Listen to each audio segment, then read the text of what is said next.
Right, I think we are live.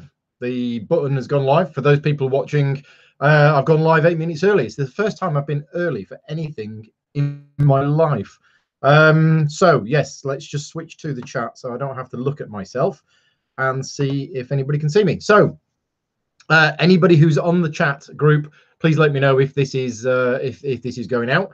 A few people have already appeared on the chat. So Graham's there, David's there, Andy's there, Paul Harris is there, but he's tutoring at the same time. Just forget the kids. Just put this Q&A on in the background. It'll be more educational than factorizing quadratics. Yeah, sounds brilliant. Right, so Graham has said that you can see and hear me.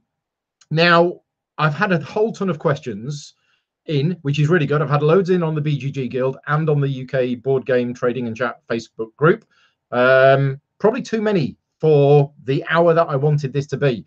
But what I'm going to do is I'm going to try and get through as many as I can, but also it's a live Q&A. So if anybody has any questions, then obviously please put them in the chat. But darting between the chat, the Facebook list of questions and the Board Game Geek list of questions, I'm probably going to get a bit flustered. So we'll see how we get on. Now, in order to try and recreate this being a live Q&A, I haven't really looked at many of the questions that I've got in. So I haven't done any preparation for any of them. So yeah, we'll see how it goes. Now, there is a contest. So anybody who is watching this, if you are watching this live, then you have a chance of winning £25 worth of games vouchers from GamesLaw. And what you need to do is you need to send me an email to my email address, which is paul.grogan@outlook.com, and Tesco Finest chocolate dessert sauce. That's the key word, although it's 5 words. So Tesco Finest chocolate dessert sauce. I had it on my croissants this morning because I'm posh. No, they were really cheap ones. But anyway, Tesco Finest chocolate dessert sauce. Drop that in an email to me, paul.grogan@outlook.com. If you are a patron supporter, then please mention that in the email and you'll get entered twice into the draw. And I'll do the draw after the show has finished. So what's on the t-shirt? I've worn this a few times before. This is I don't know if you can see it because I can't see myself. It's a Paul thing you wouldn't understand. This is a gift from a friend of mine who's also called Paul. There is a bit of a thing. Every time I have a games weekend, at least 4 or 5 of the people that come round are called Paul. And the one that I just had recently, there was 4 Pauls at it, but there was one that I ran where there was 6 of them. So anyway, this was a gift. Am I going to Essen Spiel? Yes, I am, and this will be my 18th year in a row, I think, that I've been going, which is quite scary. But yes, so I'm definitely going there. Is it the half bottle or a new bottle for the prize? Yeah, good one, Scott. No, you don't win this. In fact, there's not much left, and it's been in the fridge. It's probably well overdue its use by date, but most of the things in our fridge are. So if you ever come round and you want to get anything from our fridge and use it, you might want to check the date on it first because we're terrible at things like that. But it was fine. I'm not dead yet. So no, it's £25 worth of games vouchers from GamesLaw. So anyway. Other questions that we've got in: Spirit Island, playing lately. My last video log, which I put out, I don't know, where are we now? 20th of March or something? Yeah, 20th of March already. So the last time I played it was Aircon. And I'm sure I talked about that in my last video log, but Aircon was only, I don't know. I'm getting all confused as to where we are in the month, but it's a game I want to play more. But yeah, so I played a game at Aircon, which was not this weekend, but the one just before. And then I've hosted a game development weekend. So it's a game I definitely want to play again. But that was 3 players. We didn't get it finished before the time ran out, but the objective was to teach the other people sort of how it played, basically to introduce them to the game. So anyway, right, let's go to the Board Game Geek Guild and let's start answering questions from there. Where is it? Here we are. So let's have a look. Dave wanted to know if there was any particular theme this time, and that got me thinking. I can't remember there being a theme last time, but if there was, then I've forgotten a bit. Tommy wants to know what's my favorite snow joke. Okay, I did say I haven't prepared for these at all. I'm not really good with jokes, so I'll throw these open to the chat. In the chat, what's your favourite snow joke? And I'm sure Paul Harris has about 100 because he's got puns, you know, all the time. And if Patrick's listening either now or later, then yeah, snow joke. I don't really know, but yes, pop over to the chat and see if there's any snow jokes going on the chat. Paul Bryant. Paul Bryant runs Games Law. It's Paul who's donated the £25 gift voucher for one lucky winner. So thank you again to Paul. Despite your busy schedule, did you manage to meet all of your objectives this past weekend? And did the snow cause any difficulties? Well, yes. So this past weekend, just gone, I hosted a game development and testing weekend. About 15 people came over, including a few designers and publishers with their games that they needed testing. And yeah, the snow did cause a bit of a problem because some people had to leave early. Those people who traveled from, you know, not from local, as the snow was carrying on falling on the Sunday, they kind of left early. Did I meet all of my objectives? Yes, I think so. Unfortunately, Frank West was unable to make it, so we didn't get a chance to test his games. But all of the games that I wanted to get tested, I did get tested. And I think I got enough feedback on them over the weekend to know where I'm going to go next with them. Right, what else have we got? Tony Simpkins, how do volunteers to demo for you at conventions? How do volunteers to demo? Not sure what that means. If he means, how do I get people to work with me when I'm organizing demo teams at conventions? The one in the UK, it's basically people that I know, because I really want people that I know and I can trust and everything else. The ones in America, people basically, I advertise it and then people kind of apply. And we're looking for people of a certain caliber. Now, when you've got a demo team of 45 people, it's impossible to really know what these people are like. But, you know, when I organized the team at Gen Con last year, I was basically trying to evaluate them over that 4 days, which was quite hard to do with that many people, to see whether we'd want them back again in future. And overall, generally, we would. How do I train them? I've got a few ways of doing it because my demo style is a little bit unorthodox and does require practice, but I have written a document on how to do it, the overall guiding principles of it, and I'm supposed to be doing a video on it as well at some point. And then what I've done, especially for CGE, I've done a separate document. Well, it's in the same document, but I've done separate pages on, right, now you know the general principles, here's how it works for this game, and here's how it works for this game, and so on and so forth. I send them that. I have done Skype conversations with them beforehand, but I take demoing very seriously and I try to train the demo team up as best I can.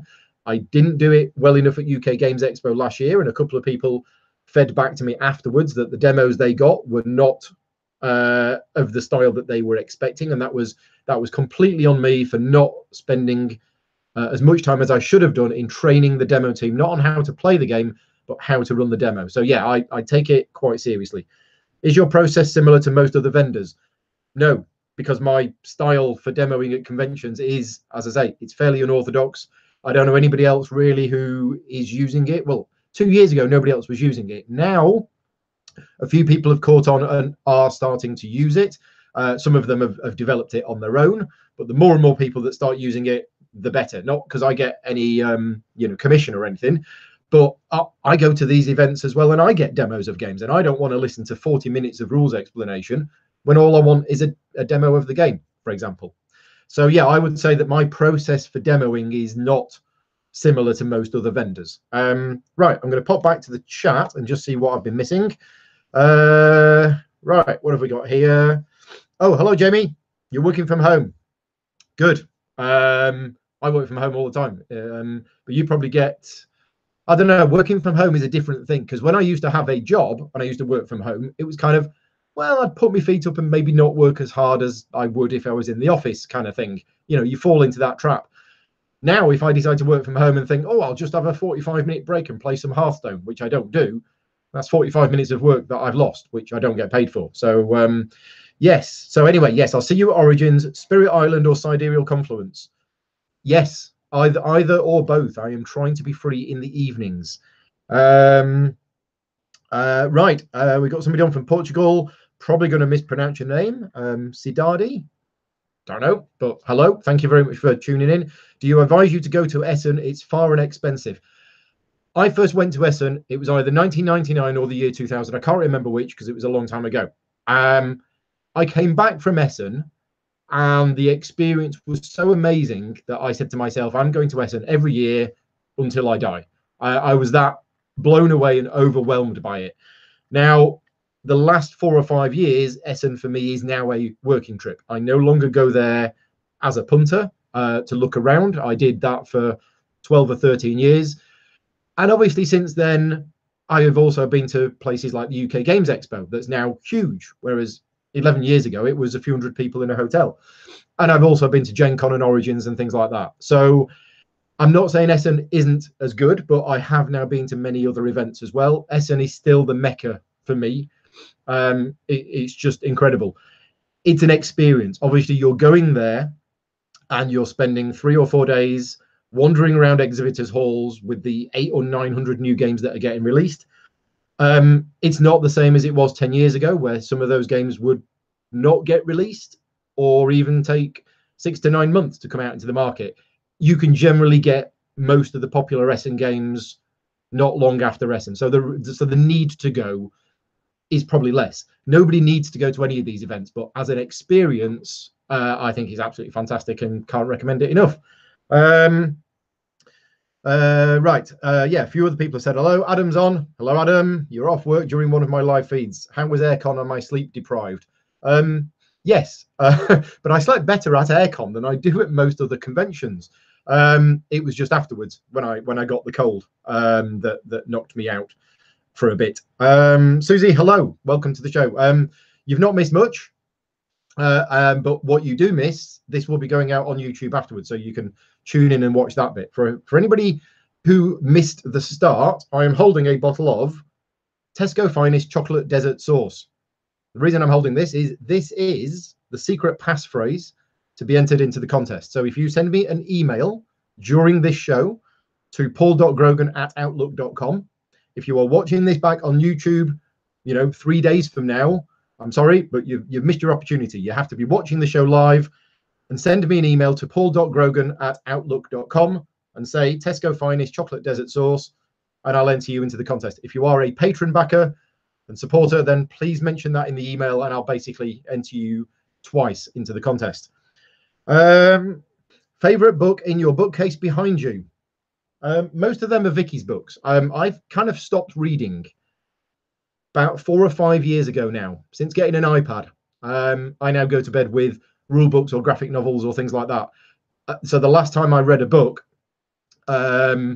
it's a bit of a running joke, actually. I was reading the Robin Hobb Farseer Chronicles, Farseer stories, something, the Assassins ones.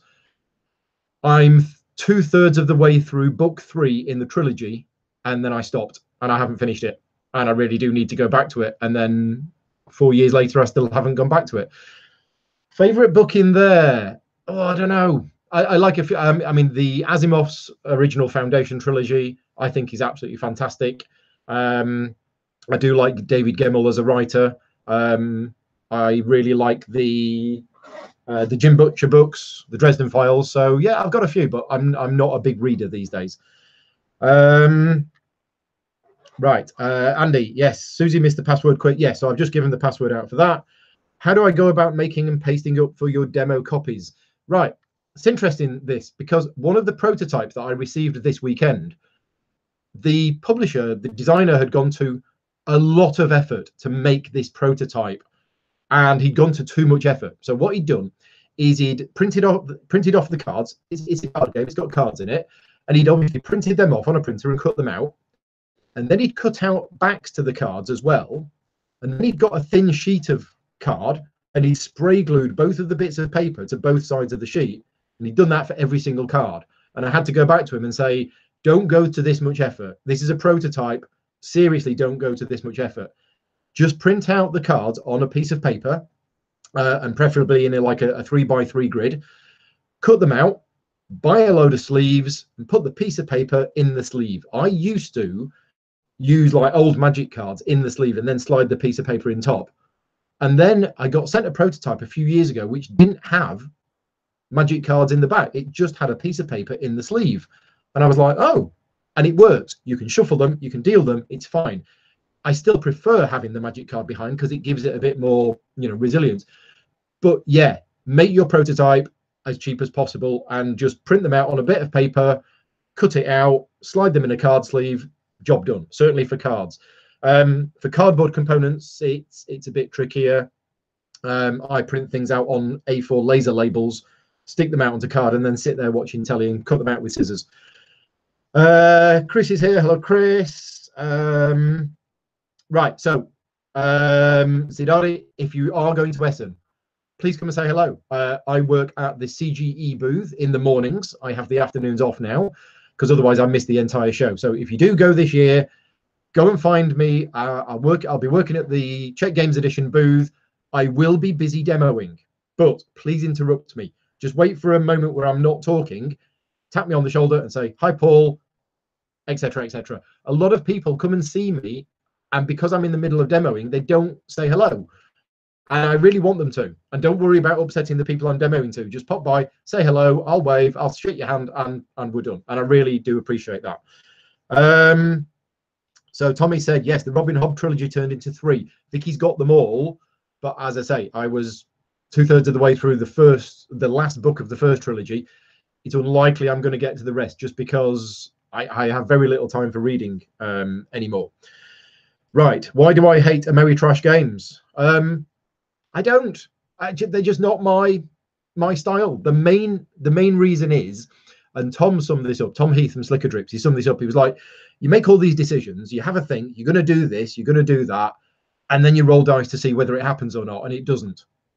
And I'm like, well, I've put in that brain power, I've made those choices, and now all of a sudden I'm like, eh. And if that is a win the game or lose the game thing based on dice rolls, I'm just more of a Euro gamer. So yes. Right, I'm going to switch back quickly to the BGG Guild. What rules explanations do you have coming soon that you can talk about? I'm mainly on rulebooks at the moment. I'm working on so many rulebooks at the moment. I do have the Founders of Gloomhaven video, which is coming up at some point, but I can't do that video until I actually get the copy. So until that's arrived, I don't actually know. I don't know whether I do have any rules videos planned at the moment because it's been a crazy few months, and I've kind of been losing track of what I've been doing, and I've been taking more and more rulebook work on.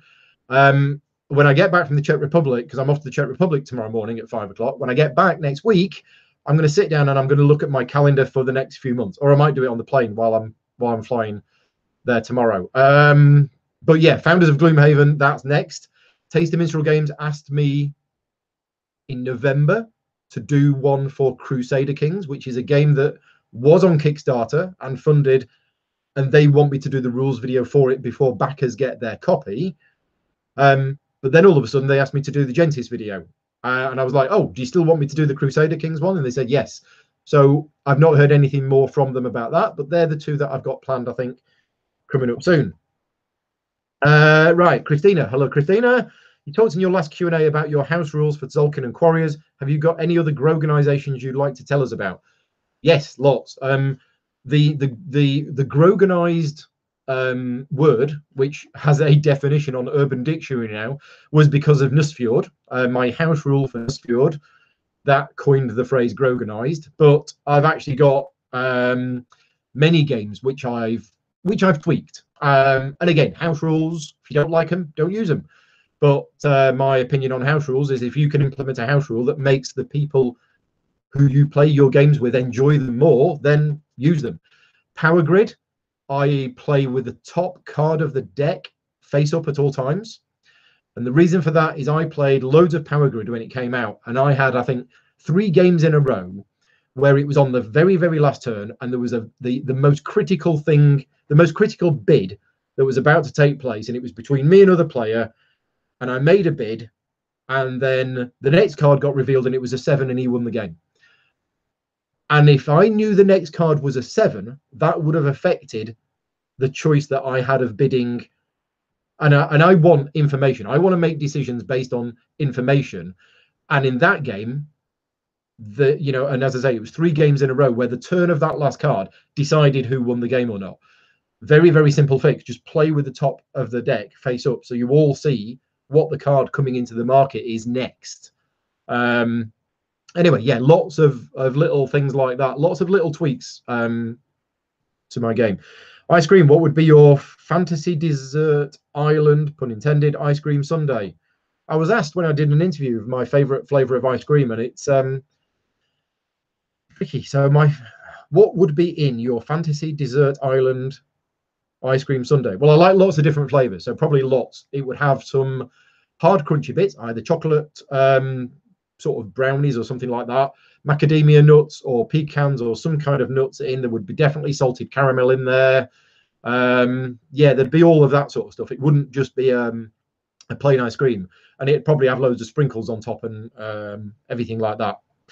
Do you believe that there is a minimum number of times that a game should be played before it's reviewed, and if so, how many? This is one of those questions.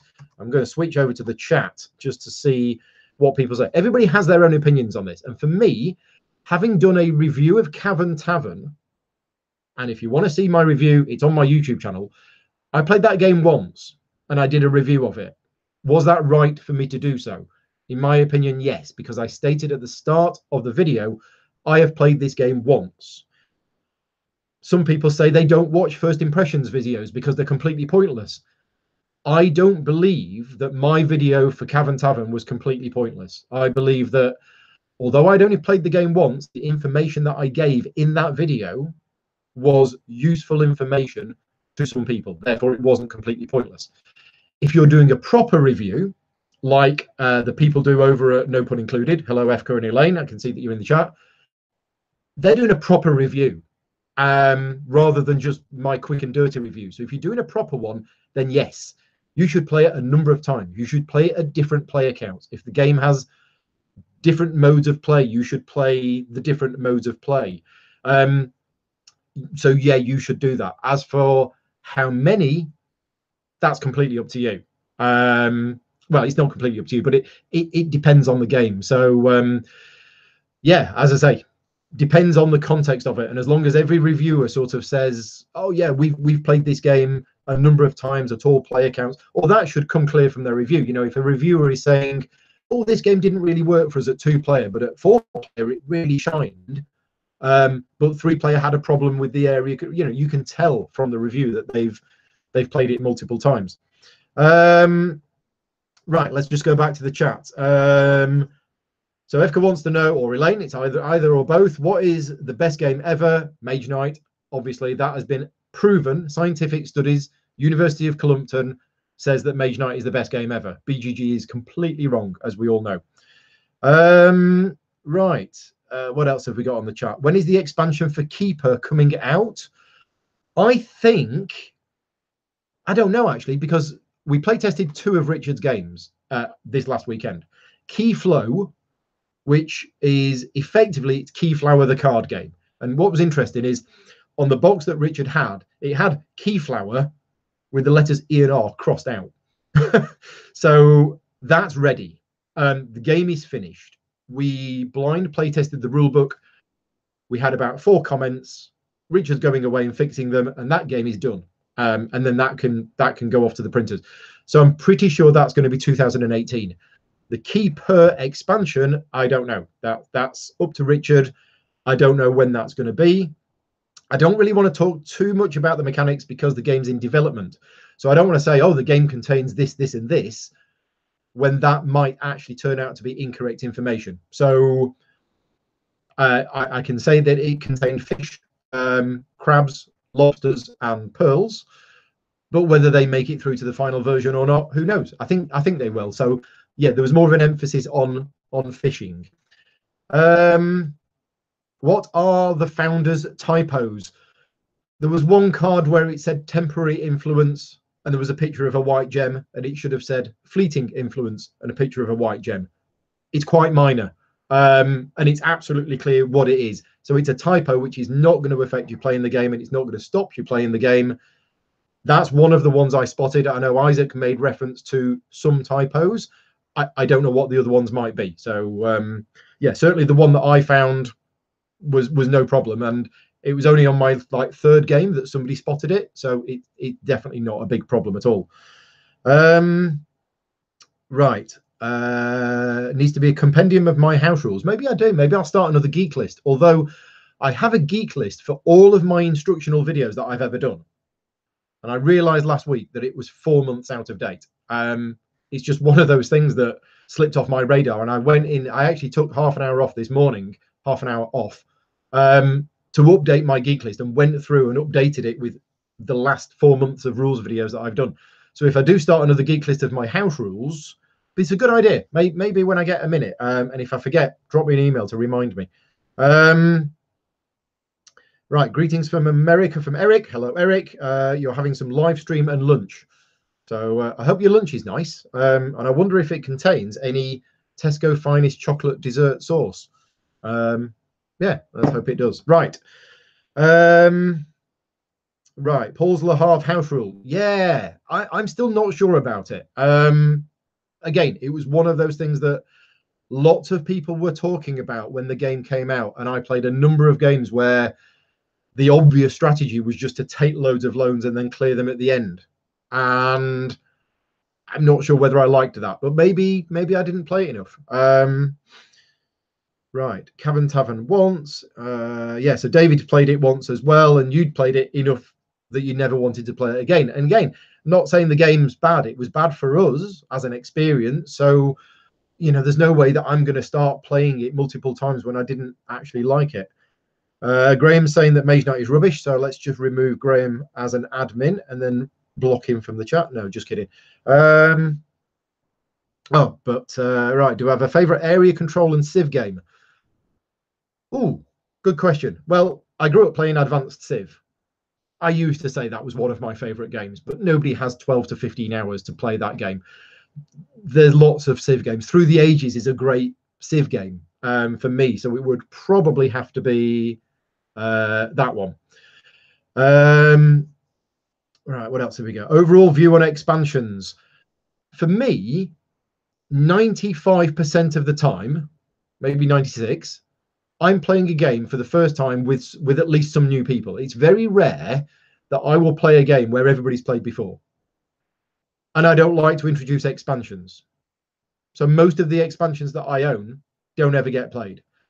So I think expansions are a great thing if you really, really love the game. You've played it 20, 30 times, and the expansion will change things up. But for me, expansions don't really get played that much. So unless it's the kind of expansion, for example, like the Through the Ages expansion that will come out eventually, 1 year, sometime, maybe after I'm gone. The Through the Ages expansion is just some extra cards that you can shuffle in to provide a little bit of variety. Fine. You can mix that in and you can use that with new players, and that's absolutely fine. But when you've got an expansion that adds a whole load of extra rules and adds some complexity or anything else, then I don't use that with new players. So yes, I can see the benefits of expansions, but as I say, with this many games coming out these days, it's like, do games really need expansions? Are you doing any new content for the Mage Knight big box? Yes. WizKids have announced there are 5 new cards in there. I've been a little bit involved in them. Not so much, but yes. Do I have a favorite multiplayer game to play with just 2 players? Spirit Island, if I can just mention Spirit Island again. But that's mainly because Spirit Island with more than 2 players, I can't do it because my brain explodes. Generally speaking, if I have 2 players here, I'll play a game which is a 2-player game, or Spirit Island. Multiplayer games that take more than 2 players, generally I won't play when there is only 2 players. That's because I have lots of 2-player game only that never get played. You know, I remember playing a lot of Lisboa with Paul Luxton when we had that. We must have played 5 2-player games, but we both liked the game. But I would always choose to play that now 3 or 4 player, and I tend to stick to my 2-player games if I can. Oh, Annette's on. Hello, Annette. Welcome to you. Am I going to BGG Con this year? I should be. I haven't booked the flights. BGG, I've got 12 other conventions between then and now, so I haven't planned it, but I assume CGE will want me there, and therefore I will be going. Also, any games you are looking forward to playing and getting this year? I do get asked quite a lot of what games I'm looking forward to this year, and a lot of people, especially media content creators, have already posted their top 5 games I'm looking forward to this year.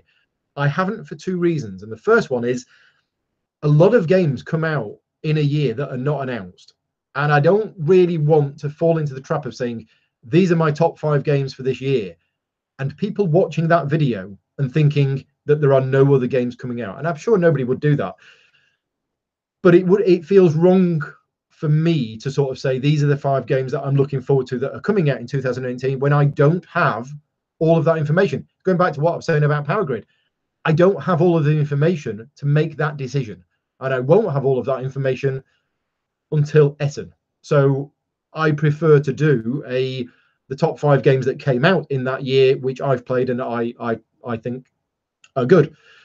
So I don't have all the information. Yeah, and because I'm working on so many games, I mean, right now I'm working on like 11 different rule books for games which are coming out this year, and I know about them, and I'm working on rules videos, and I'm working on all of the other stuff that I just don't have time to keep an eye on what's the new hotness that's coming out this year. So a lot of it passes me by, and I rely on other people to tell me what's going on. Right, Debs has got a question from Susie. Have you ever loved a game so much, but then you had to demo it and teach it so many times that you've been put off? No. There are games which I've demoed which I don't like as much as other games, but one question I do get asked, especially places like Essen and Gen Con, well, yeah, mainly Essen, is where I am demoing the same game constantly every hour of every day for 4 days. And do I ever get bored of it? No, I don't. It helps if I like the game, but I love demoing. I love meeting new people, and every experience is slightly different based on the group that I have. So, and obviously when I'm demoing and I'm getting paid to demo, I put my professional hat on. So I just try and do the best I can, and I always keep the enthusiasm and the motivation there. But even going back to places like HandyCon, where I demoed Founders of Gloomhaven like 5 times, did I get bored of it at all at any point? No. Yeah, I don't mind that at all. Do I ever plan on, or have you already written a Gloomhaven scenario? Talk about things that haven't been announced yet. Yes. I've spoken to Isaac, and as part of my Patreon campaign, I've agreed with Isaac that I am going to be writing 1 or 2 Gloomhaven scenarios that will be available from me somehow. I'm not quite sure how yet, because I want to give my Patreon supporters something as a reward, but it will also be available to buy. If you don't want to support me on Patreon, there'll be a button on my website where you can just click it and buy it and stuff like that. But taking inspiration from No Pun Included, who have a exclusive Gloomhaven scenario as part of their current Kickstarter campaign, I thought, and I'd already written a couple anyway, they just need a little bit of work. So yes, I will be planning on writing 1. The idea that I have for 1 uses something which has never been done in a Gloomhaven scenario before, and I think it's a really cool idea. It might completely break the game. I haven't tested it yet. I want to test it and see if it works. I think it will, but I don't know until I test it. But yeah, I think it's a really cool idea, and we shall see. Right. Eric, recently backed a game called Pulp Detective, mainly because of the theme. Any thoughts on this game? I don't know anything about this game other than it's designed by Todd Sanders, and I've worked with Todd for a couple of years now because I've done rule books, or I've helped him do rule books for some of his other games. And then I saw that, oh, this is by him, but I don't know anything about it. And it's one of those things that I didn't get time to look into it to see what it was like. But I like the Pulp Detective theme, and if you've backed it mainly on the theme, then I am curious. Have I ever purchased a game purely because of the theme? Probably. Can't remember. I'm a little bit more discerning now. I have bought a game based on the artwork before. That's how shallow I am. Turns out it was Pillars of the Earth, so that was good. But I saw Pillars of the Earth. I saw the artwork. This is an Essen when it came out. saw the artwork, saw the board, assumed from that it was a kind of Euro game that I would like, and bought it based on that. Madeira, I bought based on the board. I looked at the no, not Madeira, Vinhos, the first ever Vinhos, and this is how I got into What's Your Game games and everything else. Is I saw the board, I saw the graphic design, and I went, oh my god, that looks like a game I'm going to really like, and bought it. And that was my introduction to What's Your Game. I then started buying everything that What's Your Game did. What's Your Game then became a client. I became friends with them, and that led to lots of other things. And that was based on not the theme, but that was based on just the visual presentation of the game. I probably won't do that now because I've moved on a bit. Paul, please don't add a dexterity element. Yeah. What are my thoughts on the dexterity element in City of Kings? So Frank gave me a copy of City of Kings, which I'm very, very happy about, and I'm playing it and I'm introducing the game to people. And I got a deluxe copy of the game, and I went onto BGG to register the fact that I now own the game. And I went, oh, wait a minute, this expansion, which contains all of these bits, is called the Dexterity expansion. Why is it called the Dexterity expansion when it seems to be just pimped up components? I was totally confused. I had no idea why it was called that. Now I know why it's called that. And to be honest, I'm probably going to take those cards out.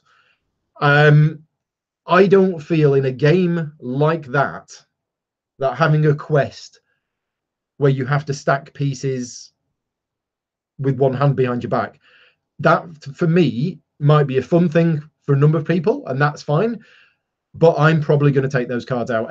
For me, that's a little bit out of place in a game like that, and that doesn't give me what I want out of the game. So yeah, it's not for me, but it might be for everyone. Right. So yes, there's a dexterity element in City of Kings, and I think I've just mentioned how it works, and you get more XP depending on how many you stack up. Not for me. Not for me. Right. Let's go back to the guild. We haven't even touched the Facebook group yet, and it's 6:30.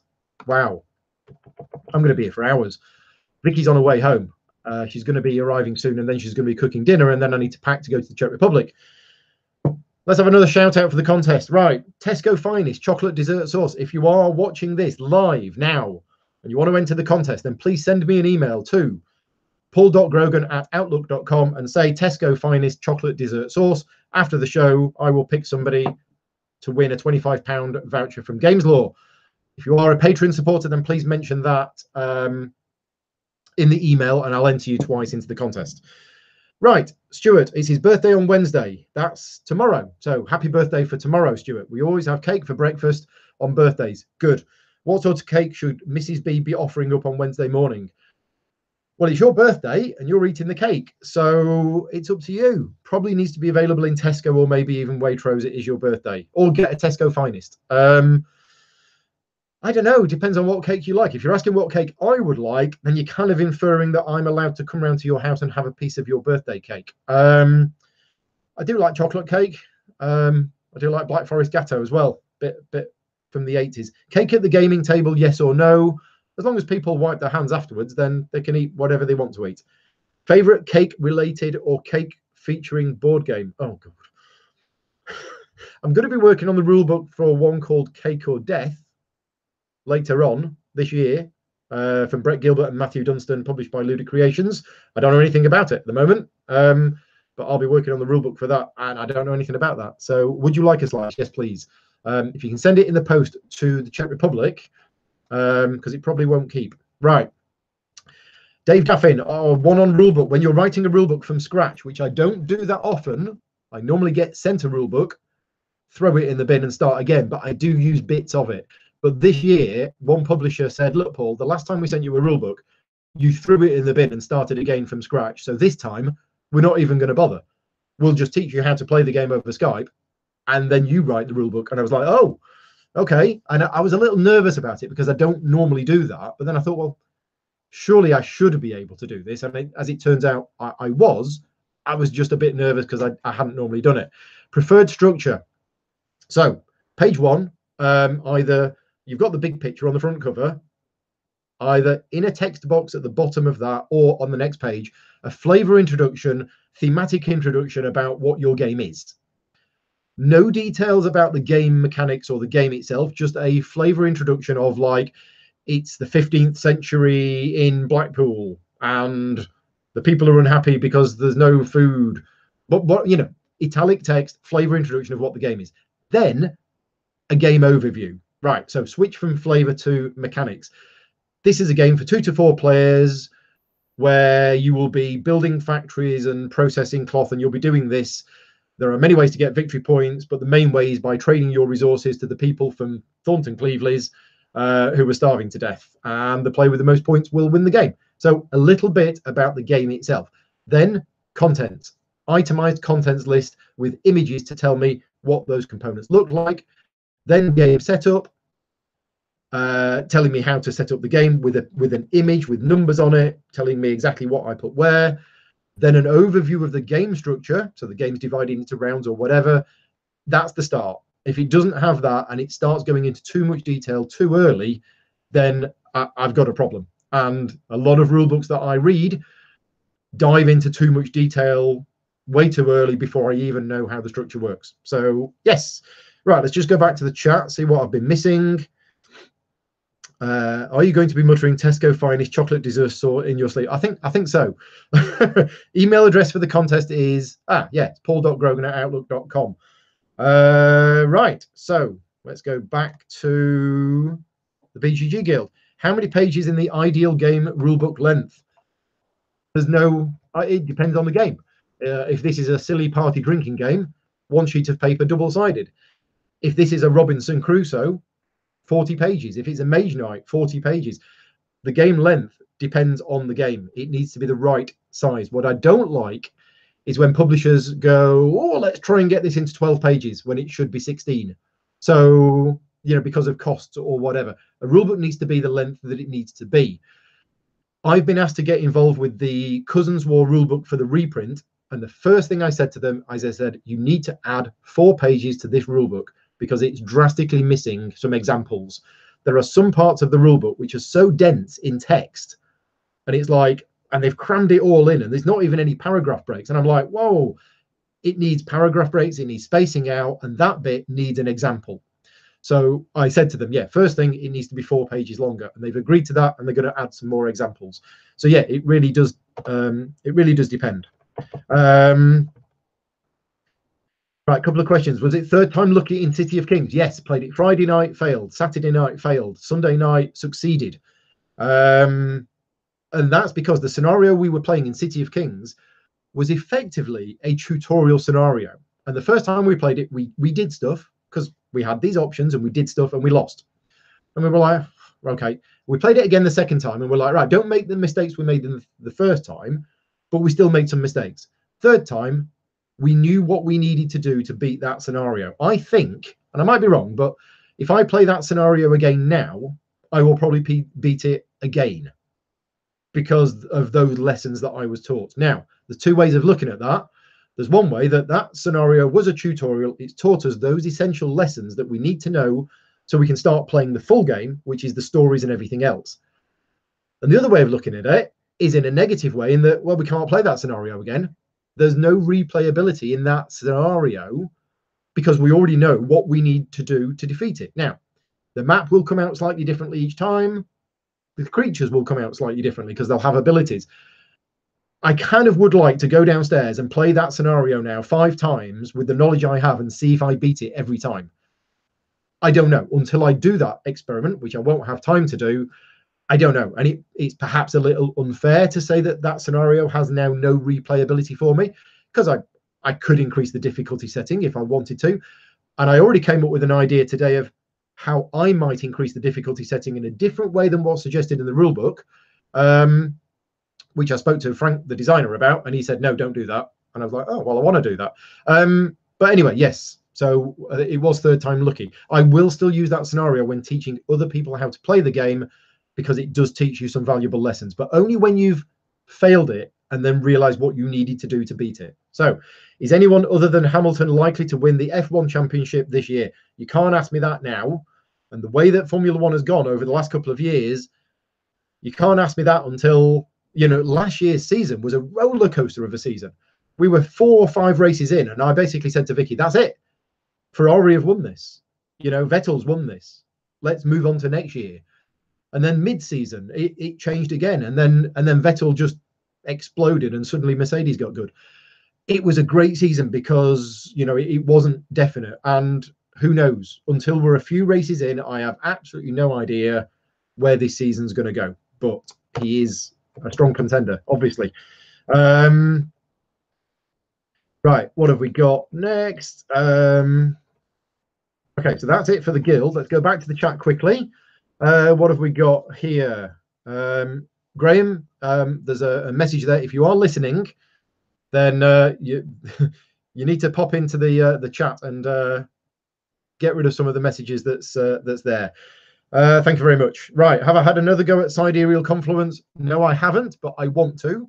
And Jamie's just played 9-player Sidereal Confluence. Oh my god. So yes, am I going to the next HandyCon? Yes. And will it be demos all weekend? Yes. Well, I'm planning 75%. It really depends.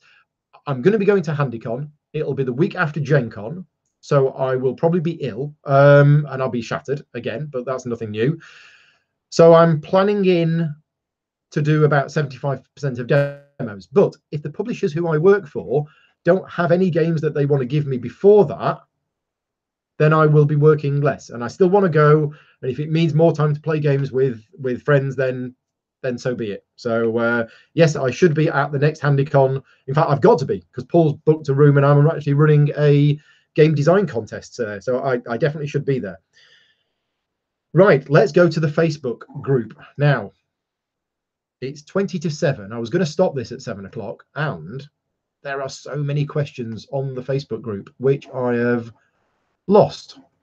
Nope, here we are. Right. 25 comments. Let's have a look. Right. Do you have any favorite mechanics? This is from Paul Harris from HandyCon, talking about HandyCon. Yeah, I love deck building when it's done in games like I mean, you know, Dominion was a groundbreaking deck building idea, although somebody told me 2 weeks ago it wasn't the first game to use deck building. That was StarCraft, the board game. I've not looked into that yet, and I've never played StarCraft, but apparently that did deck building before Dominion. So yeah, deck building I like. Worker placement I like, really like worker placement.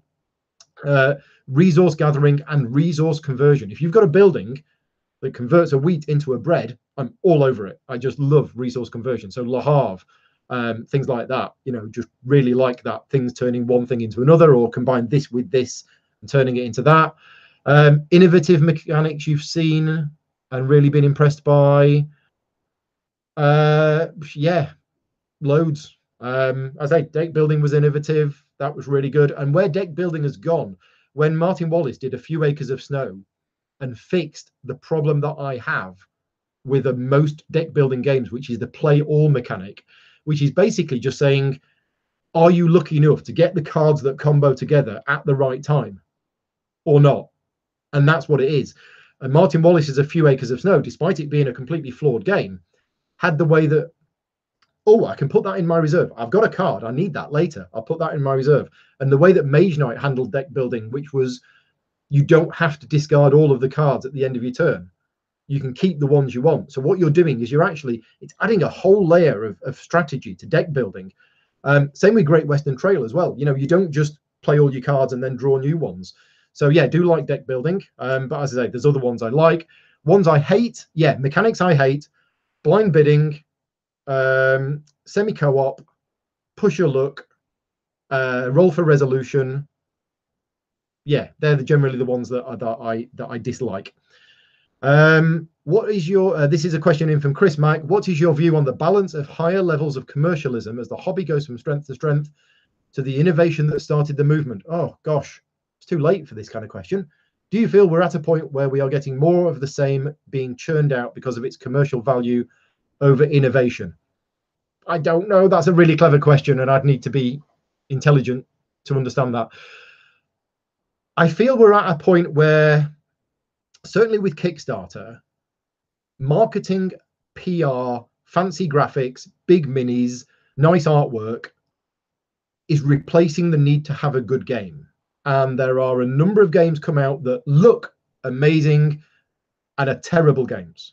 And I say that with my elitist jerk hat on, because I'm sure some people play those games and like them, but you know, overproduced, and all of the hype is all there for the game, and it's all about, and it raises 3 million on Kickstarter, and the game's awful.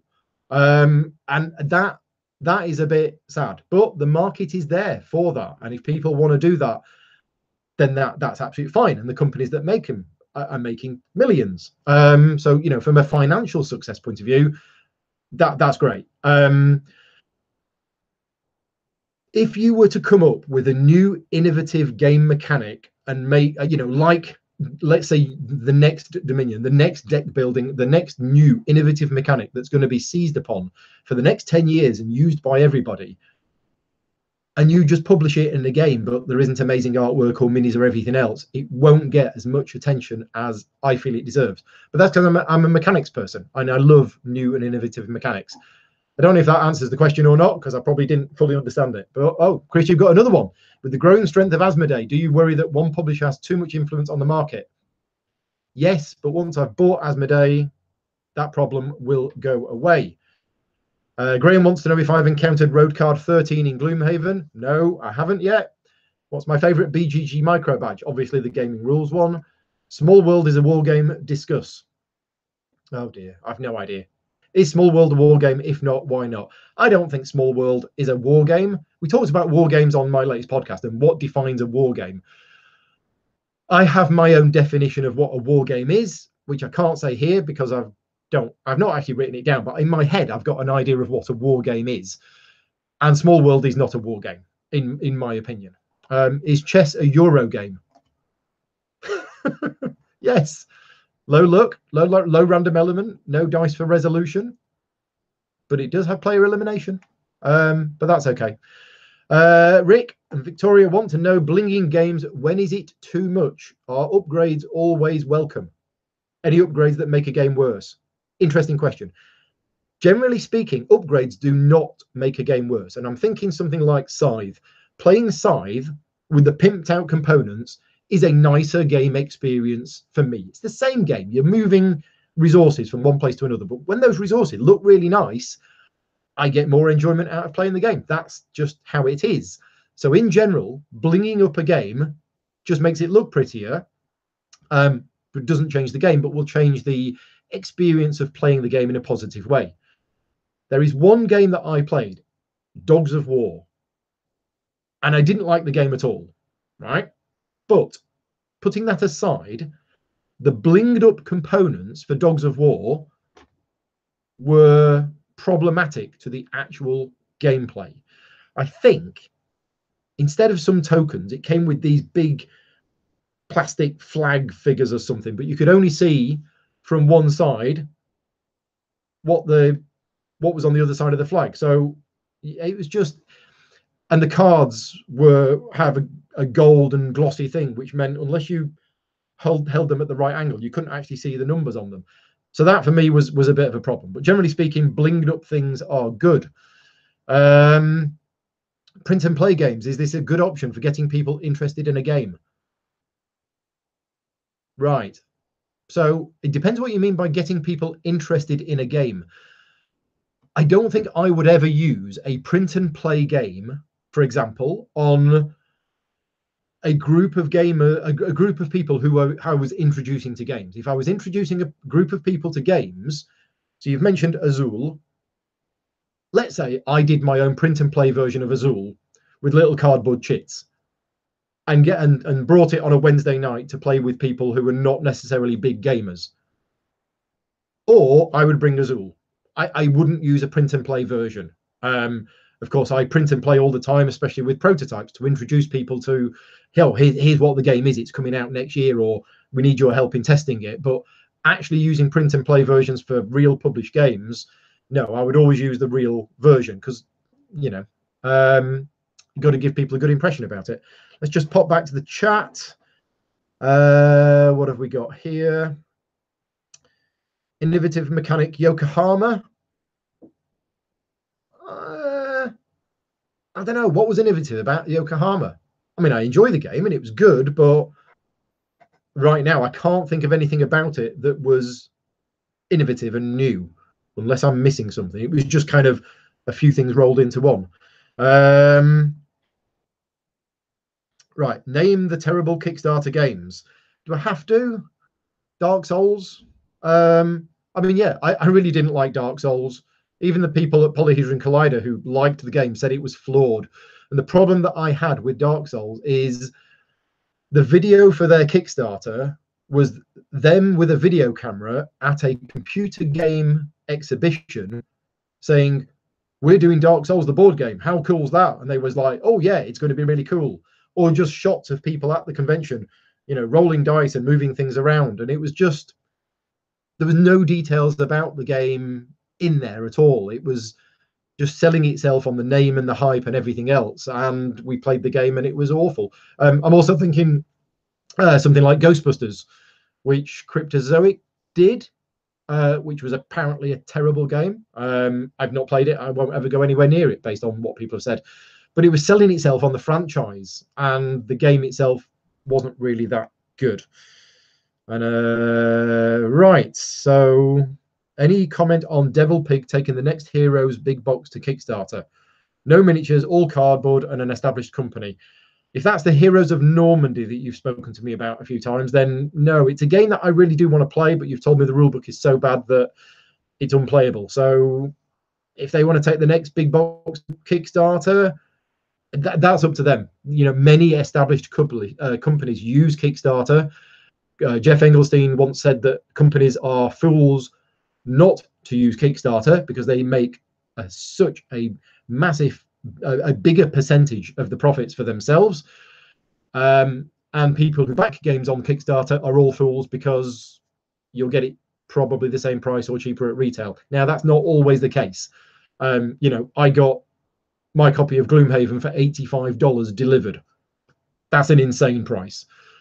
The way that Isaac ran his Kickstarter is, look, if you're going to support me on Kickstarter and you're going to back me, you're going to get a good deal. What I don't like is when companies put things on Kickstarter for what the price is going to be at retail, and then charge you $29 at shipping. And it's just, it's just crazy. You're paying such a lot of money and they're getting 80% of it instead of 40% of it.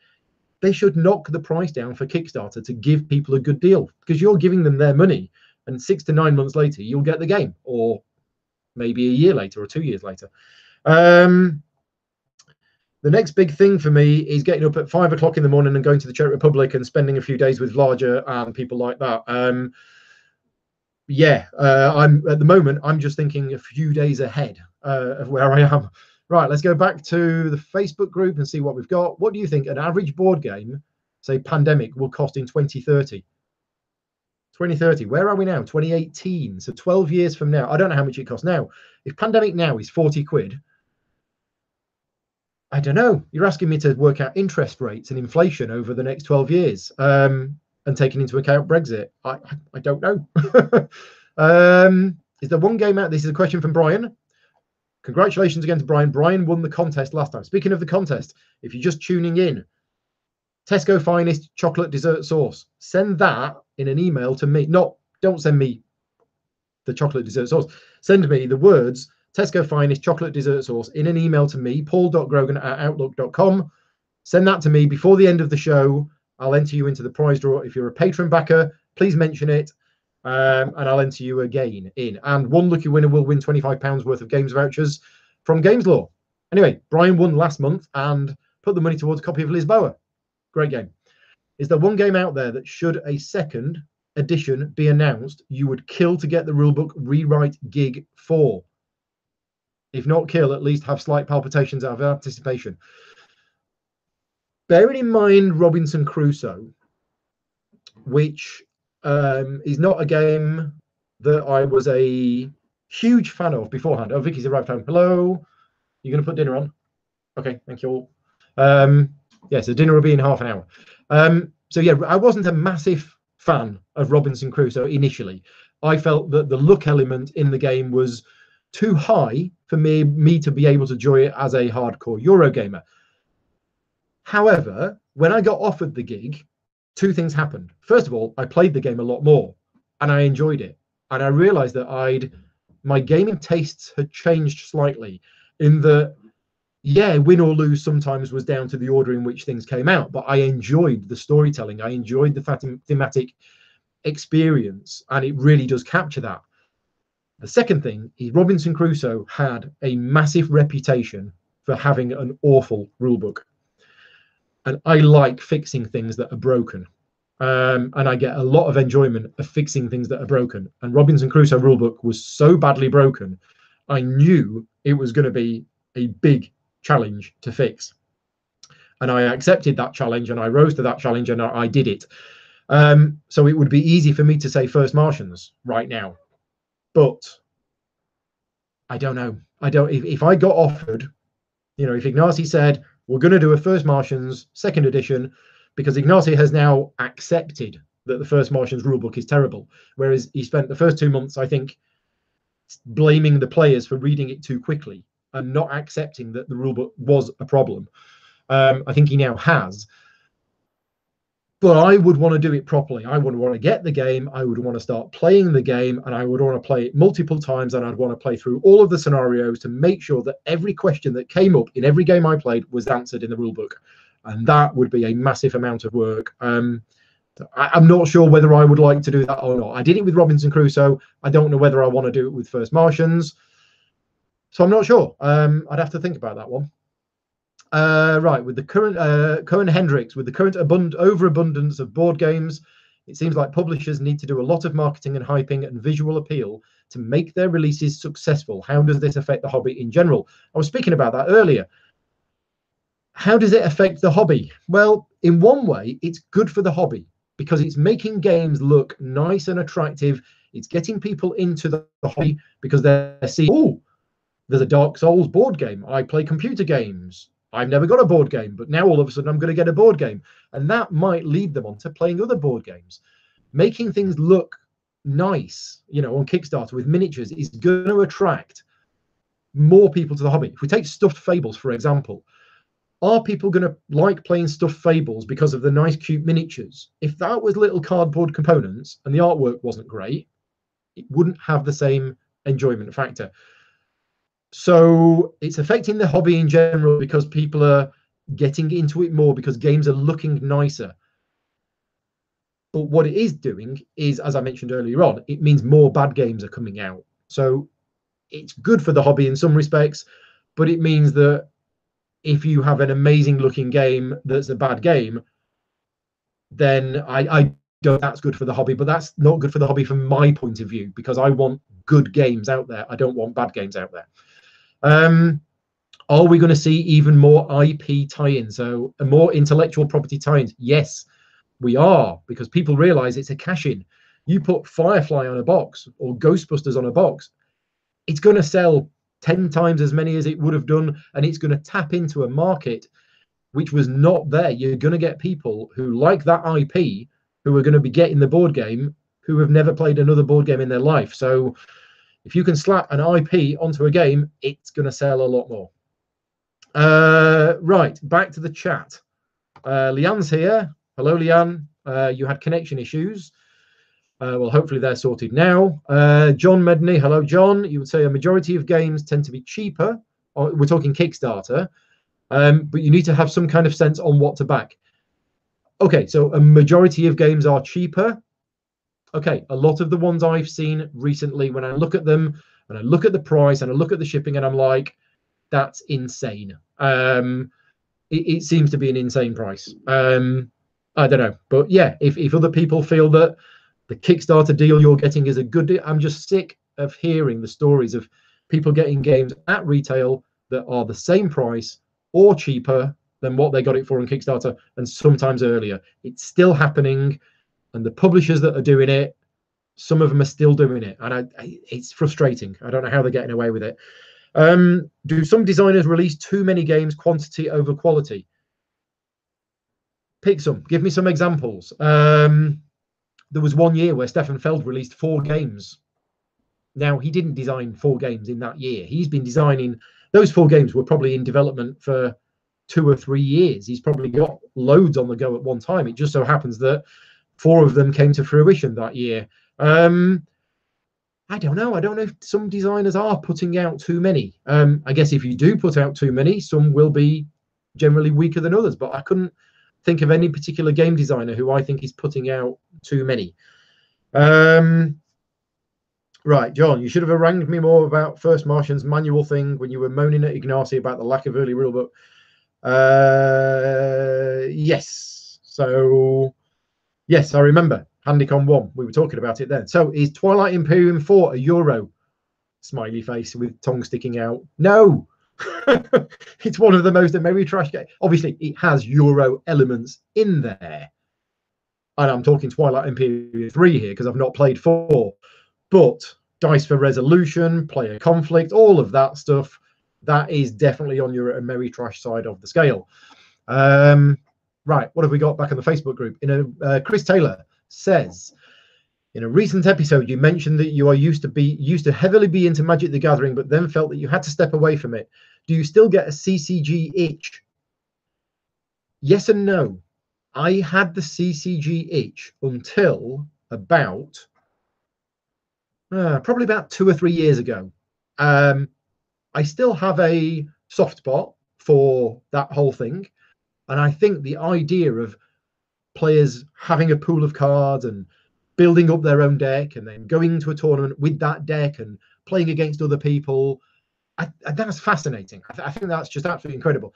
I don't have the time for that at all anymore, to construct my own decks or to even think about it. I love Ashes Rise of the Phoenixborn. That is my #1 game for 2-player dueling wizards.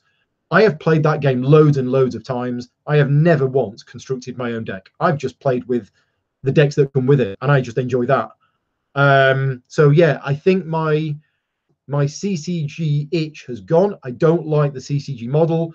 The LCG model I preferred, but then I ended up not liking that as well because you just get sucked in and suddenly every month you're buying another pack and you're still having to keep buying into it on a regular basis. I do like the fact that you know what you're getting, but it's just a license to print money, and it's just a huge amount. So yes.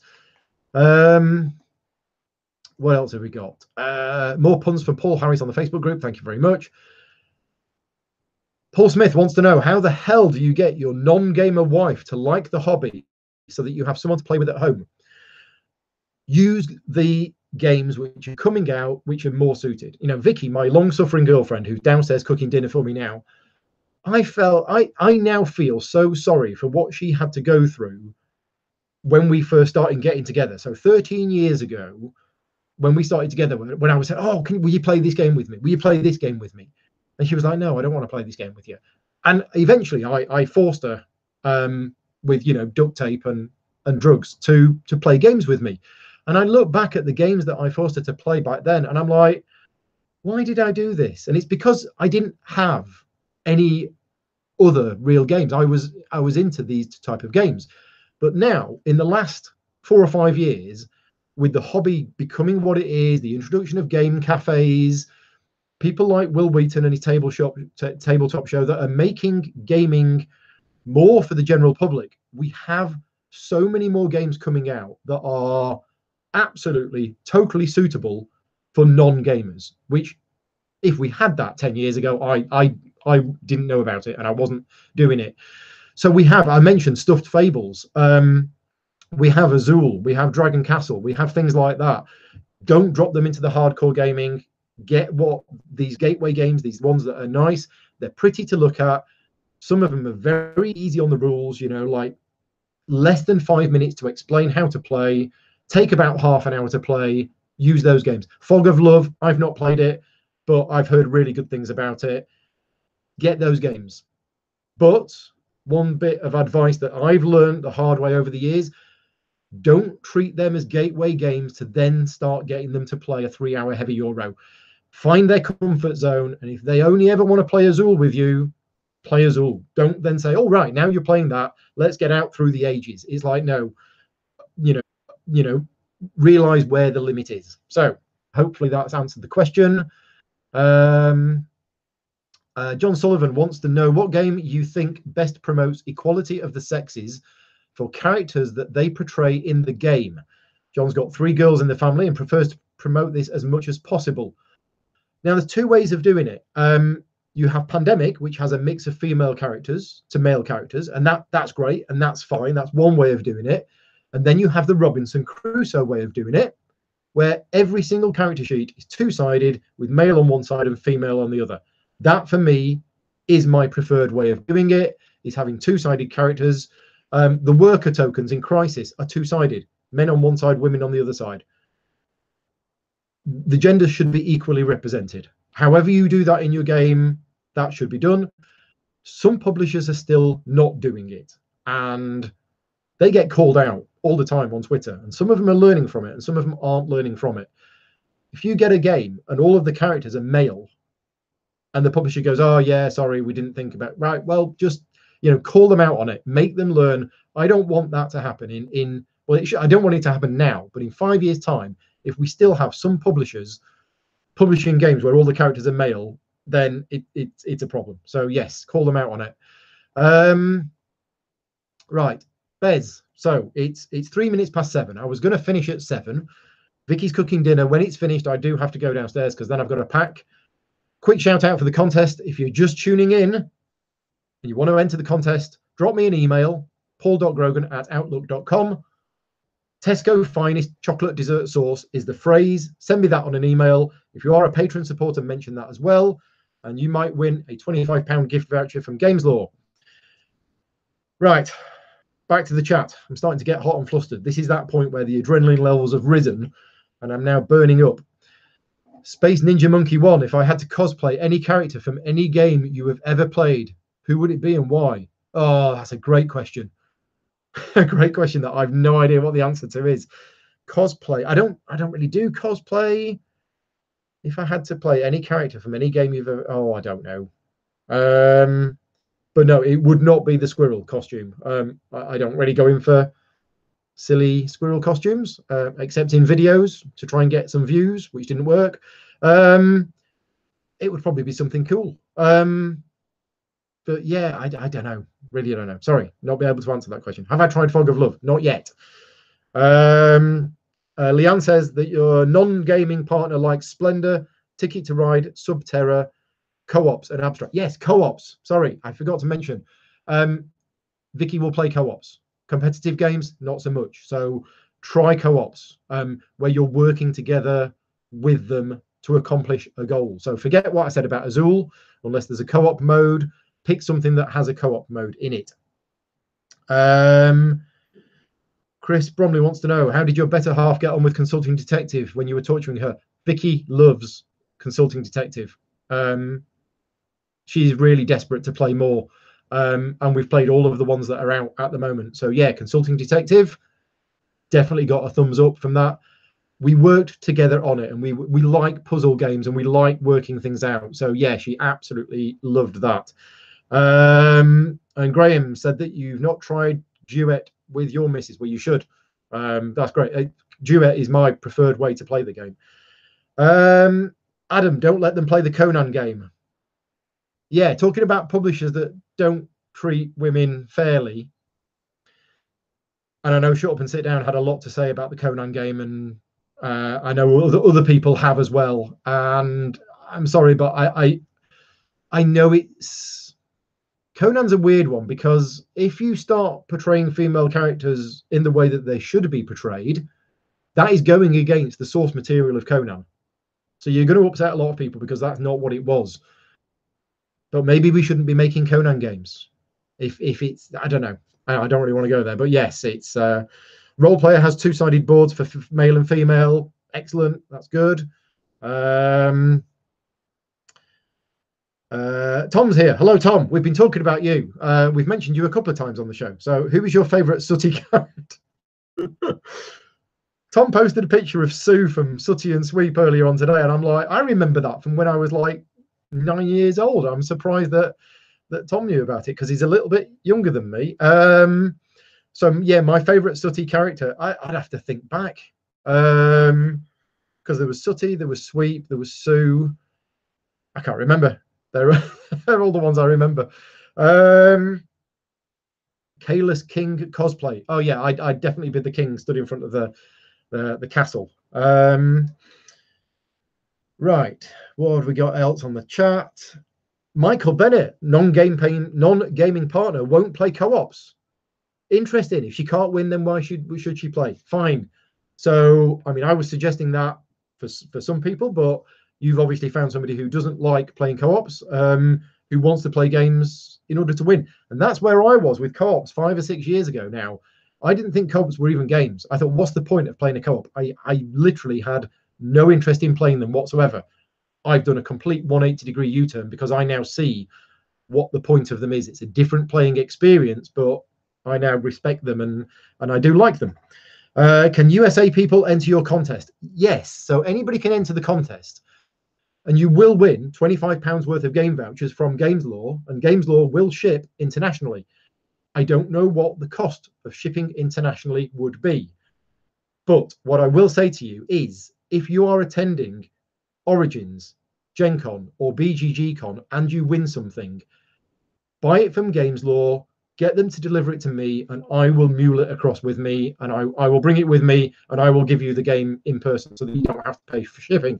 Obviously, you'll have to wait until I'm next over there, but yes, you will be entering it. Efka's just made a good point.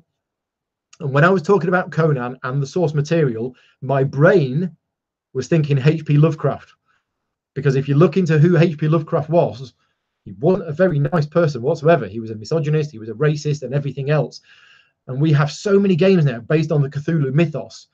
And does that mean we're condoning his? No, not at all. And if you look at what Fantasy Flight Games have done with all of their Cthulhu games, female representation in their games is brilliantly represented. The female characters, I think, are 50-50. I've certainly played a lot of them, and the female characters are in there a lot. But yeah, it is going against Lovecraft's source material. And as you say, nobody minds that. Nobody minds that. So, right, let's go back to it. So, Bezzy's questions. This is what we're going to get into. He's got 10 questions. Who else is working for you? I now have a number of people who are working for Gaming Rules. That's not to say that Gaming Rules is now this big conglomerate company. It's still me, but there are a few times where I have simply taken on too much work that I'm not able to do all of it. So over the years, a few of my friends have helped me out with some rulebook editing. The best ones of those, I've actually now started to pay to do some rulebook editing for me. Most of the time, I'm still involved in the job myself, but there are 2 that I'm working on at the moment where I'm not really involved at all. And that is because the person I've given the job to do, I 100% trust to do the job correctly. So it's still being done by Gaming Rules, but it's actually not being done by me. That's a rare occurrence. Normally, I'm still overseeing the whole thing and I have the final say on it. But they are friends of mine who, as I say, helped me out in the past and are now helping me out professionally. What else is in my style guide? I have a style guide on writing rulebooks, which is sent to all of the people who are working for me, which basically contains a list of things that they need to adhere to. Oxford comma, always. Gender neutrality, no male pronouns.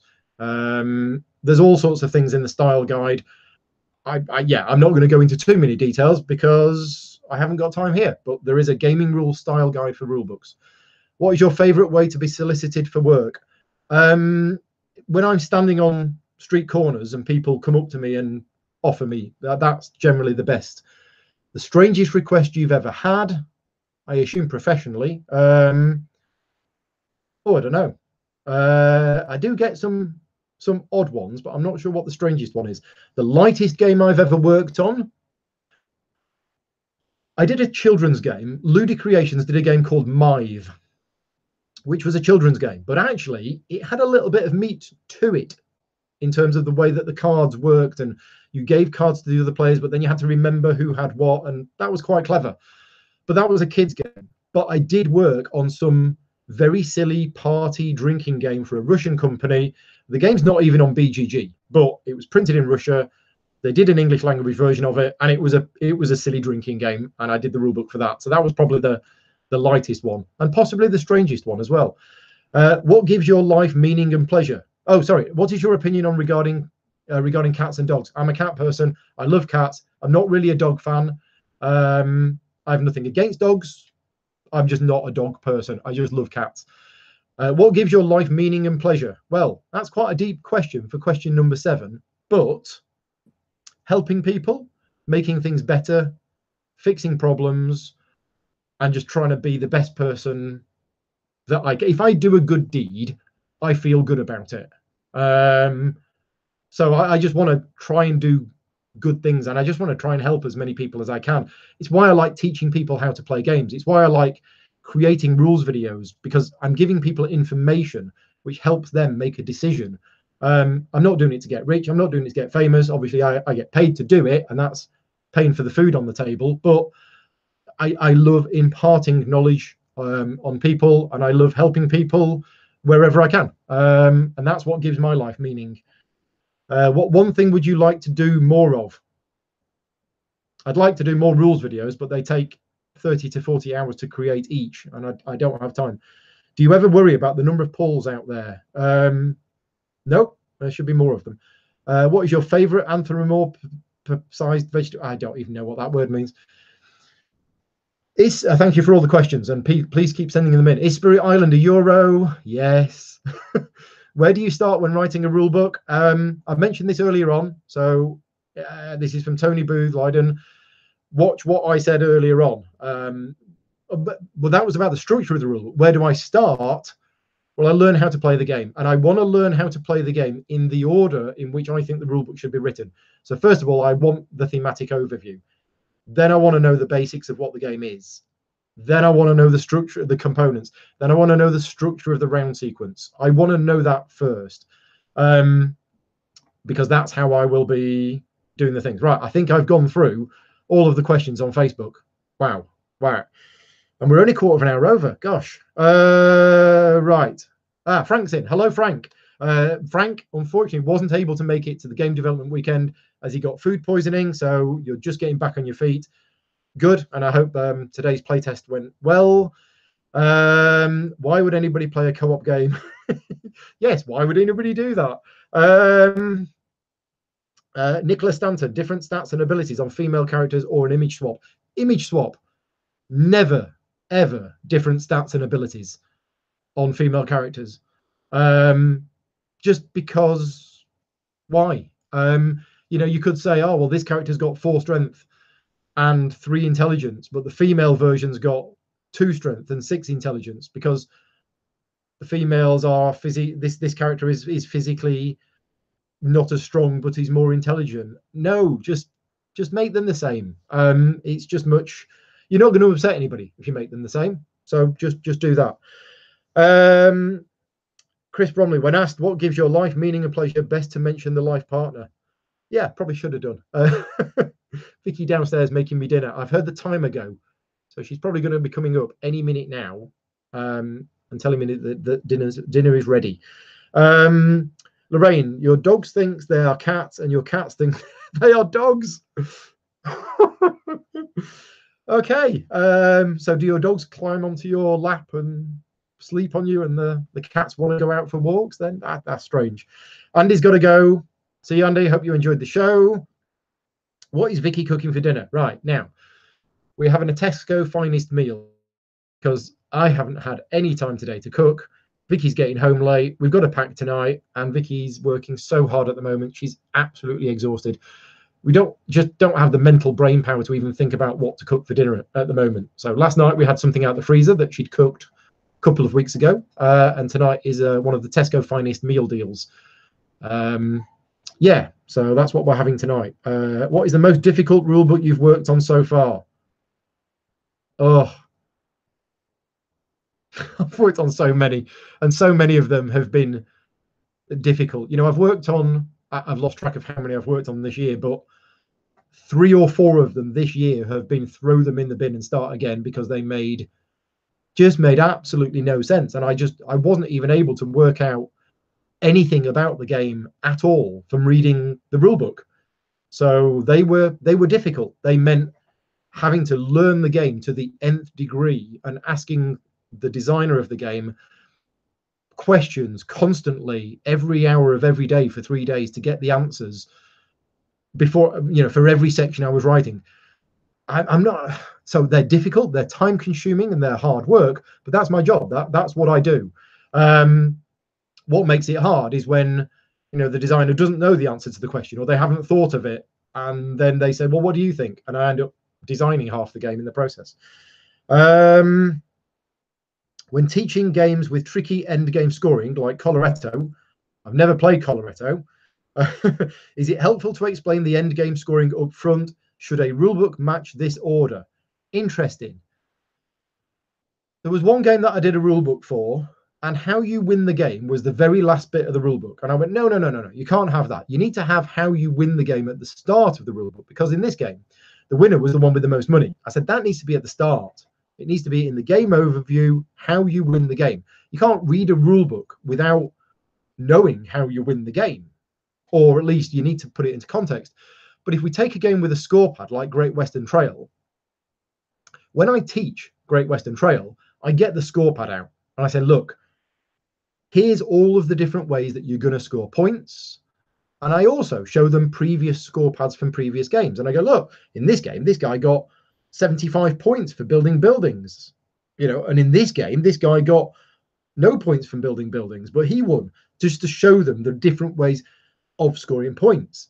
But in the rulebook, it's probably at the end, and it probably should be at the end of a rulebook, because otherwise you read the rulebook and you get given all that information and you're like, what? It's too much too soon. But when you're teaching in person, it's a different approach. So you should definitely mention in the rulebook, oh, there's various ways that you can score points, and refer to the end. Wishing Vicky all the best the rest of this accounting busy season. Yeah, Vicky's an accountant. She works for a small private practice, and she's the only fully qualified accountant there. She's not one of these, accountants that works, in the expenses department of a big company where there's dozens of them. She is the main accountant at her place of work. And they've just taken on 2 new staff, and she's having to train them. She's having to do everything, and it's just crazy busy. Sometimes she doesn't get home till 8 or 9 o'clock, and it's March. We've been through the busy season where she was getting home at 9 o'clock every night, and it's still happening now. But she works for a small company, and they're overworked. Best sitcom ever, Fawlty Towers. Easy question. Ian's here, and he's just saying hello, and he's got to go. And I think we are done. So yes, it's 7:20. I'm exhausted. Thank you very much to everybody for watching. If you are watching the show and you haven't entered the contest yet, then please do. paul.grogan@outlook.com and put the phrase Tesco Finest chocolate dessert or something like that. After I've had dinner, I'll go through all the emails. There was about 45 people last time, I think. And yeah, I'll enter you into the contest. So paul.grogan@outlook.com, Tesco Finest chocolate dessert, whatever. If you are a patron backer, please mention that in the email as well, and I'll enter you in twice. This video will be going live on YouTube very soon. I think as soon as I finish the stream, YouTube processes it and then it goes on live. If you did enjoy watching the show, please share it. Please tell people about it. If you want to support me on Patreon, my Patreon goal, I'm now at 62% of my actual real goal. So it's doing okay, but it's still not at where I need it to be. But I have enjoyed doing this Q&A, even though I'm now absolutely exhausted and probably going to crash. So yes, thanks to everybody who's joined in.